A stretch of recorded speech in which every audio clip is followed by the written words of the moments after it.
ರಾಜ್ಯ ಕಾಂಗ್ರೆಸ್ನಲ್ಲಿ ಸಿಎಂ ಕುರ್ಚಿ ಬಿಕ್ಕಟ್ಟು ವಿಚಾರಕ್ಕೆ ಸಂಬಂಧಪಟ್ಟಂತೆ ಈಗ ದೆಹಲಿ ಅಂಗಳದಲ್ಲಿ ಸಿಎಂ ಡಿಸಿಎಂ ಸಂಧಾನಕ್ಕೆ ವೇದಿಕೆಯನ್ನು ಸಿದ್ಧವಾಗ್ತಾ ಇದೆ. ಇತ್ತ ಸೋನಿಯಾ ಮತ್ತು ರಾಹುಲ್ ಭೇಟಿಗೆ ಡಿಕೆಶಿ ಪ್ರಯತ್ನ ಪಡ್ತಾ ಇದ್ದಾರಂತೆ. ನವೆಂಬರ್ 29ರ ಸಂಧಾನ ಮುಹೂರ್ತಕ್ಕೂ ಮೊದಲೇ ಭೇಟಿಗೆ ಡಿಕೆ ಶಿವಕುಮಾರ್ ಹಠ ಹಿಡಿದಿದ್ದಾರಂತೆ. ಇಲ್ಲ, ನಾನು ಸೋನಿಯಾ ಗಾಂಧಿ ಅವ್ರ ಜೊತೆ ಮಾತಾಡಬೇಕು, ರಾಹುಲ್ ಗಾಂಧಿ ಜೊತೆ ಮಾತಾಡಬೇಕು, ಗಾಂಧಿ ಕುಟುಂಬದ ಜೊತೆ ಕೆಲ ವಿಚಾರ ಮಾತನಾಡುವ ಸಿದ್ಧತೆಯಲ್ಲಿ ಡಿಕೆ ಶಿವಕುಮಾರ್ ಇದ್ದಾರೆ ಅಂತ. ಹೈಕಮಾಂಡ್ ತೀರ್ಮಾನಕ್ಕೂ ಮುನ್ನ ಪಕ್ಷನಿಷ್ಠ ದಾಳವನ್ನು ಉರುಳಿಸೋದಕ್ಕೆ ಪ್ಲ್ಯಾನ್. ಅಂದರೆ ನೀವು ಆಪ್ಷನ್ನೇ ಇಟ್ಕೋಬೇಡಿ, ನನ್ನನ್ನು ಸಿ ಎಂ ಮಾಡಲೇಬೇಕು. Plan A, plan B, plan C ಇವೆಲ್ಲ ಇಲ್ಲ, ಒಂದೇ ಪ್ಲ್ಯಾನು.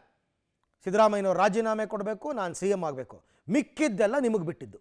ನೀವು ಯಾರನ್ನಾದರೂ KPCC ಪ್ರೆಸಿಡೆಂಟ್ ಮಾಡ್ಕೊಳ್ಳಿ, ಯಾರನ್ನಾದರೂ DCM ಮಾಡ್ಕೊಳ್ಳಿ, ಏನು ಬೇಕಾದ್ರೂ ಮಾಡ್ಕೊಳ್ಳಿ, ನಾನು ಸಿ ಎಂ ಆಗಬೇಕು. ಹಾಗಾಗಿ ಇದನ್ನು ಅವರು ಕ್ಲೈಮ್ ಮಾಡೋದಕ್ಕೆ ಹೈಕಮಾಂಡ್ ಮುಂದೆ ಪ್ರಯತ್ನ ಪಡ್ತಾ ಇದ್ದಾರೆ. ನವೆಂಬರ್ 29 ಅಂತ ಇದ್ದಾರೆ. ನವೆಂಬರ್ 29 ಅಂದರೆ ಈಗ ಶನಿವಾರದೊಳಗಡೆ ಹೋಗಿ ಭೇಟಿಯಾಗೋದಕ್ಕೆ ಪ್ರಯತ್ನ ಪಟ್ಟಿದ್ದಾರೆ. ಕಳೆದ 2 ಸರ್ತಿ ಅವರು ಡೆಲ್ಲಿಗೆ ಹೋದಾಗ ರಾಹುಲ್ ಗಾಂಧಿ ಅವರು ಭೇಟಿಗೆ ಅವಕಾಶನೇ ಕೊಟ್ಟಿರಲಿಲ್ಲ. ಆ ವಿಚಾರವಾಗಿ ತುಂಬ ಬೇಜಾರು ಮಾಡ್ಕೊಂಡಿದ್ದರು ಡಿಕೆ ಶಿವಕುಮಾರ್. ಈಗ ಅಷ್ಟರ ಒಳಗಾಗಿ ಇವತ್ತು ನಾಳೆನಲ್ಲೇ ಏನಾದರೂ ಡೆಲ್ಲಿಗೆ ಹೋಗಿಬಿಡ್ತಾರಾ ಗೊತ್ತಿಲ್ಲ. ಹೋಗಿ ಹಠ ಹಿಡಿದಿದ್ದಾರಂತ, ನನಗೆ ಭೇಟಿಗೆ ಅವಕಾಶ ಕೊಡಲೇಬೇಕು ಅಂತ. ನೋಡೋಣ ಈಗ ಸದ್ಯಕ್ಕೆ ಮಲ್ಲಿಕಾರ್ಜುನ ಖರ್ಗೆ ಅವರು ಏನು ತೀರ್ಮಾನ ತಗೋತಾರೆ. ಅವರು ಎಲ್ಲರ ಮಾತನ್ನು ಅಭಿಪ್ರಾಯಗಳನ್ನು ಆಲಿಸಿದ್ದಾರೆ. ಅದೆಲ್ಲವನ್ನು ಈಗ ಸುರ್ಜೇವಾಲಾ ಮತ್ತು ವೇಣುಗೋಪಾಲ್ ನಡುವೆ ಚರ್ಚೆ ಮಾಡಿ ಅದಾದಮೇಲೆ ಅಂತಿಮ ತೀರ್ಮಾನ. ಡಿಕೆ ಶಿವಕುಮಾರ್ ಮಾತ್ರ ತುಂಬ ತಾಳ್ಮೆಯಿಂದ ಕಾಯ್ತಾ ಇದ್ದಾರೆ. ಸಿ ಎಂ ಏನು ಹೇಳ್ತಾರೋ ಅದೇ ನನಗೆ ವೇದವಾಕ್ಯ ಅಂತೆಲ್ಲ ಹೇಳಿದ್ದಾರೆ. ನನಗೆ ನಾನು ಚೀಫ್ ಮಿನಿಸ್ಟರ್ ಮಾಡಿ ಅಂತಲೂ ಇದು ನಮ್ಮ 5-6 ಜನದ ಗುಟ್ಟಿನ ವ್ಯಾಪಾರ.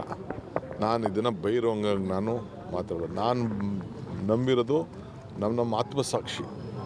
ನಮ್ಮ ಆತ್ಮಸಾಕ್ಷಿಲಿ ನಾವೆಲ್ಲ ಕೆಲಸ ಮಾಡಬೇಕು. ನನಗೆ ಪಕ್ಷಕ್ಕೆ ಯಾವ ಥರದ ಮುಜುಗರ ತರೋಕ್ಕೂ ನನಗೆ ಇಷ್ಟ ಇಲ್ಲ. ನಮ್ಮ CM ಅವರು ಹಿರಿಯರು, ಅವ್ರು ನಮ್ಮ ಪಕ್ಷಕ್ಕೆ ಒಂದು ದೊಡ್ಡ ಆಸ್ತಿ.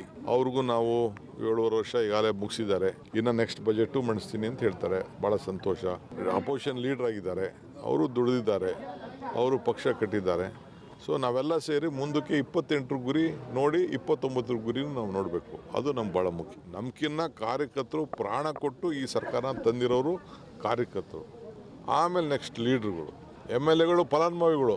ಬಟ್ ಏನೂ ಇಲ್ವಲ್ಲ ನೋಡಿ, ಇವ್ರಿಗೆಲ್ಲ ಏನೂ ಇಲ್ವಲ್ಲ. ಇವ್ರಿಗೆ ಯಾವ ಅಧಿಕಾರನೂ ಕೊಟ್ಟಿಲ್ವಲ್ಲ. ಇವ್ರಿಗೆಲ್ಲ ಎಲ್ಲ ಬಾವುಟ ಕಟ್ಟಿರೋರು, ಬಡ್ದಾಡಿರೋರು, ಕೇಸ್ ಹಾಕ್ಸ್ಕೊಂಡಿರೋರು ಎಲ್ಲ ಇವರೇ. ಈಗ ಮೇಕೆದಾಟು ಯಾತ್ರೆ, ಇವರೆಲ್ಲ ಮೇಕೆದಾಟು ಯಾತ್ರೆಯಲ್ಲಿ ನಡೀತೀನಂತ ನಾನೇ ತೀರ್ಮಾನ ಮಾಡಿದೆ. ನಾನು ಸಿದ್ದರಾಮಯ್ಯ ಇಬ್ಬರು ತೀರ್ಮಾನ ಮಾಡಿದೆ.